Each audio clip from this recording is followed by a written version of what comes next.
Hello class! Today we have a special guest lecture on DC Universe Arkham City Harley Quinn. I picked her up on our latest trip into the deep, dark recesses that is downtown Toronto. And if you couldn't tell before, I am a Harley collector. So when we saw this one in one of the local shops, the professor actually said, if you don't buy it, I'm going to punch you. So yeah. Obviously I had to pick her up. So obviously she's not the Harley Quinn we've seen previously for the most part. Usually you've got your black and red leotard with the full hood and the dealy boppers and the white face with the black mask. Very, very different. However, I like it. Now, obviously this is not the first non-traditional Harley Quinn. The first one would be Arkham Asylum, where she looked like she stepped out of, how about we say Batman meets the Naughty Night Nurses? A whorehouse. I wasn't going that far, but thanks. You're awesome. However, this one, as the professor has pointed out to me on numerous occasions, she just literally looks like she's going clubbing. She looks like she's going to go out and go dance at some downstairs club for a few hours, have a few drinks, hit on some guys, and go home. However, the baseball bat and the whole clubbing thing does make a little more sense given it is Harley Quinn. Now, this one, one of the reasons I like her so much is that since we have seen the reincarnation of Joker in The Dark Knight, I could see her being with Heath Ledger in that movie. Like, there's nothing about it that is not realistic. You can buy boots like these, even with the wedge heels. You can buy pants that have this kind of detailing. I see girls all the time wearing the low-slung belts. I don't think she has a tramp stamp, but you can tell that her thong is sticking out on the sides a little bit. I've seen girls wear the armbands, the gloves. She's even got like the metal studded cuffs around her wrists. Girls go to the clubs all the time in the corsets and the tank tops with all their goodies on display. She's got the dog collar. And even her makeup is much more realistic than what you would usually see. In this case, she just looks like she's a little bit over powdered, which really, at a goth club of any kind, this is what you would see. Now, you might not be able to tell, but in the one back here, there, that's better. She's got a lot more blush on here. And the makeup's different on here. And neither of the tattoos are showing here.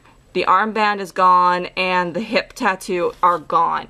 However, here, not as much makeup.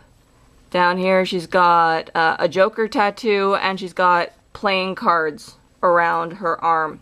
You can't see the detail here, and I'm not moving the camera. Now, this is also not the first Arkham City figure. We have one previous. I don't remember what line this is. I generally don't care all that much.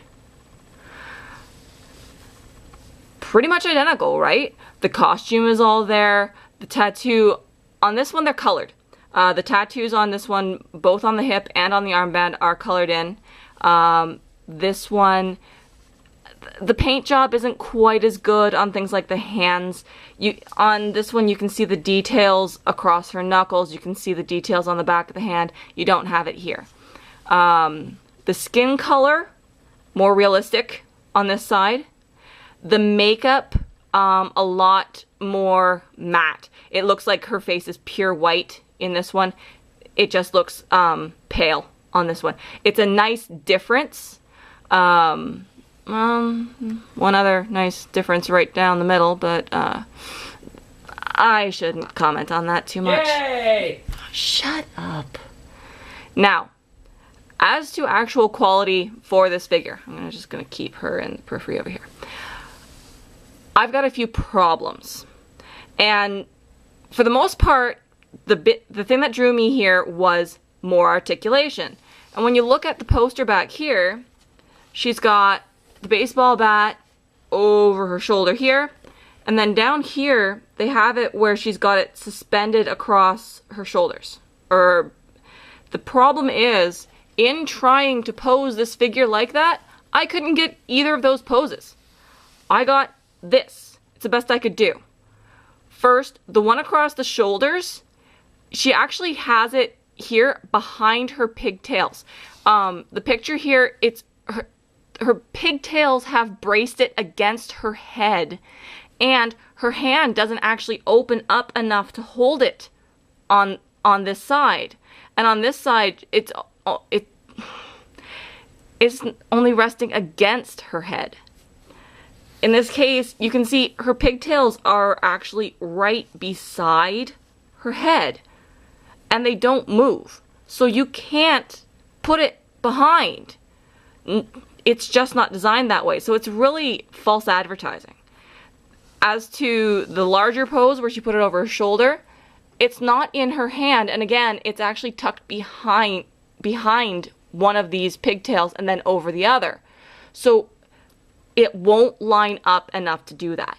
So this is obviously either elasticed in place or glued in place for the pose. I don't know, but you cannot get the figure in that pose, at least not in the few hours I tried. And here comes the other part. Joints are incredibly weak. I am having a hard time even keeping her upright on this figure stand that it came with. See? Figure stand. And I can't keep her on this thing. Her ankles are bad. Her knees don't balance out very well. If you bend one, the other won't go. Like, I'm tipping her in about 15 different directions just to keep her upright. And then, the bat. I'm not gonna take it out of her hand. It's flimsy. When I pulled it out of the packaging, it went like this. Like, it's taken work to get it to even look straight, and I actually have it adjusted so it looks straight, because if I turn it, it's actually gonna curve and banana down like it. Ugh. Honestly, even though it's smaller, the previous figure is much, much better. I realize that this one doesn't have as much articulation, but it has the same amount of personality, and I love this pose. Just with the baseball bat there. You know, she's just got it hanging behind her like, you want a piece of me? It's great. This one, I bought it because I wanted the extra posability, and the reality is I didn't get it. It's not nearly as good of a figure as I thought it would be. We probably spent about equivalent for the two figures. I don't think we spent really any more for one over the other. I picked it up as kind of a variant to my Harley collection. I know that I have the Amikami Harley, and I think you guys may have seen that already. She's a little bit different, but still very close to the traditional red and black Harley Quinn Harley. This one's the first real variant I've got. I really like this design. It's so much more realistic than someone running around in a unitard and a mask.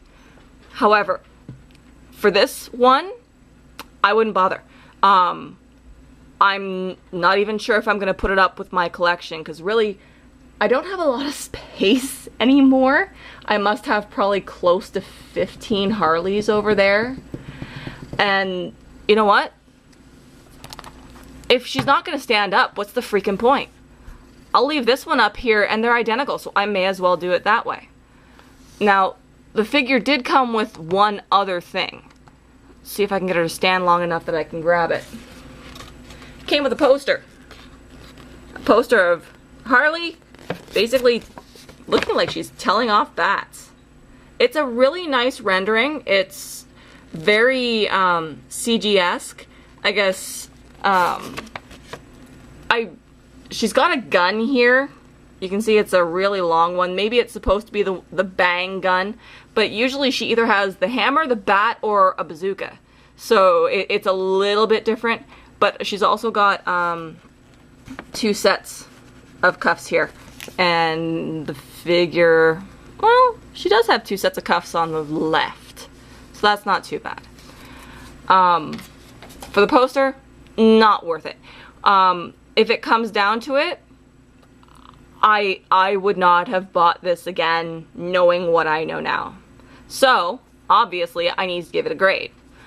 Well, given that this one is so much better and this one's not even likely to stay on my shelf, she's getting a C-. The style is good. I like the difference in the face. It looks very real. The pigtails with the coloring, the clothes, great. If they'd have colored the tats, probably would have been a little bit better. The weak bat, I mean, look, it's already dropped out of her hand. Like, I'm trying to keep it here and it's not working. Now you can probably even see the curve a bit. The fact that I have an awful time standing her up, the fact that the packaging told me she'd be so much more adaptable and posable, and it's not. I would not buy this again, and if this is an example of what the rest of this line is, like this Nightwing they're advertising down here, I probably wouldn't recommend you try that one either.